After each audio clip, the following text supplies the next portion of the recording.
کیا آپ جانتے ہیں کہ انسانی تاریخ میں انسان کا اپنا بنایا ہوا پہلا خدا کون تھا؟ یہ نہ تو مصر کے فرعون تھے، نہ یونان کے دیوتا اور نہ ہی ہندو مت کے قدیم خدا، بلکہ ان سب سے صدیوں پہلے دجلہ اور فرات کی وادی میں ایک ایسی دیوی کی پرستش شروع ہوئی جسے لوگ محبت کی ملکہ، جنگ کی فاتحہ اور زرخیزی کی مالک مانتے تھے۔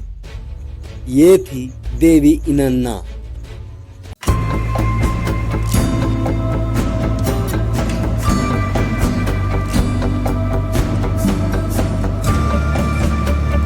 السلام علیکم، آپ دیکھ رہے ہیں اسرار ماضی، جہاں ہم لاتے ہیں تاریخ، علم اور حقیقتوں سے بھرپور معلومات۔ دیوی اننّا ایک پر اسرار دیوی جس کا ذکر ہمیں 5000 سال پرانی مٹی کی تختیوں پر ملتا ہے۔ ان تختیوں پر لکھا گیا ہے کہ اننّا کبھی نرمی اور محبت کی علامت سمجھی جاتی تو کبھی جنگ اور خون ریزی کی دیوی، لیکن سوال یہ ہے کہ کیا وہ حقیقت میں موجود تھی یا صرف انسان کے تخیل کی پیداوار؟ ماہرین آثار قدیمہ بتاتے ہیں کہ اننّا کسی حقیقی عورت کا نام نہیں بلکہ ایک مذہبی تصور تھا۔ اس دور کے انسان نے اپنی خوف اور خواہشات کو ایک چہرہ دیا اور وہ چہرہ تھا اننّا۔ میری تہذیب کے لوگ اسے آسمان کی بیٹی اور زمین کی ملکہ کہتے تھے۔ شہر اوروک میں اس کا ایک عظیم مندر تھا جسے ایانا ٹیمپل کہا جاتا تھا۔ یہ مندر صرف عبادت گاہ نہیں بلکہ اس وقت کا سب سے بڑا مذہبی مرکز بھی تھا۔ یہاں لوگ اپنی زندگی کے ہر معاملے میں اننّا کو یاد کرتے۔ کسان بیج بوتے وقت دعا کرتے، اے اننّا ہماری زمین کو زرخیزی عطا کر۔ سپاہی جنگ پر جاتے تو اس کے نام پر قربانیاں دیتے تاکہ فتح نصیب ہو۔ عورتیں اپنے زیورات نذرانے کے طور پر مندر میں رکھ دیتی تاکہ انہیں محبت یا اولاد کا نصیب ملے۔ یوں اننّا صرف ایک دیوی نہیں بلکہ اس وقت کے معاشرے کی دھڑکن تھی۔ لوگ اسے ایک ایسی ہستی مانتے تھے جو ان کی خوشیوں اور غموں دونوں کی مالک ہے۔ اس کی کہانیاں اتنی گہری تھیں کہ آج بھی جب ماہرین قدیم مٹی کی تختیاں پڑھتے ہیں تو ان میں اننّا کے قصے بار بار ملتے ہیں۔ اننّا کی عبادت عام انسانوں کی سطح تک محدود نہیں تھی بلکہ اس کے مندر میں ایک خاص طبقہ تھا، پجاری اور پجارنے۔ یہ وہ لوگ تھے جو اپنی زندگی کے ہر لمحے کو اننّا کے نام پر وقف کر دیتے۔ ان کے لباس، ان کی زبان، ان کی حرکات و سکنات، سب کچھ اس دیوی کے لیے مخصوص ہوتا۔ کہا جاتا ہے کہ اننّا کی عبادت کے دوران عجیب و غریب رسومات ادا کی جاتی۔ کچھ تاریخی ریکارڈز میں ذکر ہے کہ لوگ گانے، رقص اور مخصوص نغموں کے ذریعے اننّا کو خوش کرتے تھے۔ بعض جگہوں پر اس کے مقدس شادی یعنی سیکرڈ میرج کے رسم کا ذکر ملتا ہے۔ یہ ایک پر اسرار عمل تھا جس میں بادشاہ اور مندر کی اعلیٰ پجاریاں ایک رات کے لیے ایک دوسرے کے ساتھ مخصوص رسوم ادا کرتے۔ مقصد یہ تھا کہ اس عمل سے زمین زرخیز ہو اور فصلیں لہلہائیں۔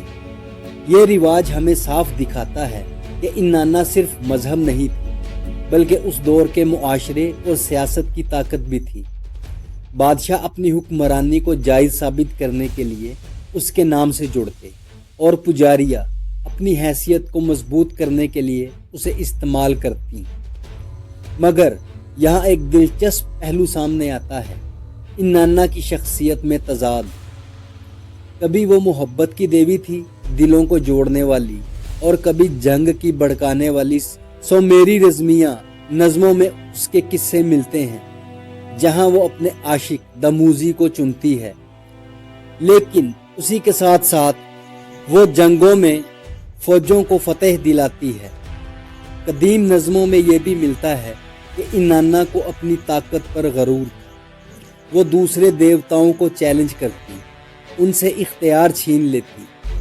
ایک قصے کے مطابق اس نے آسمان کے دیوتا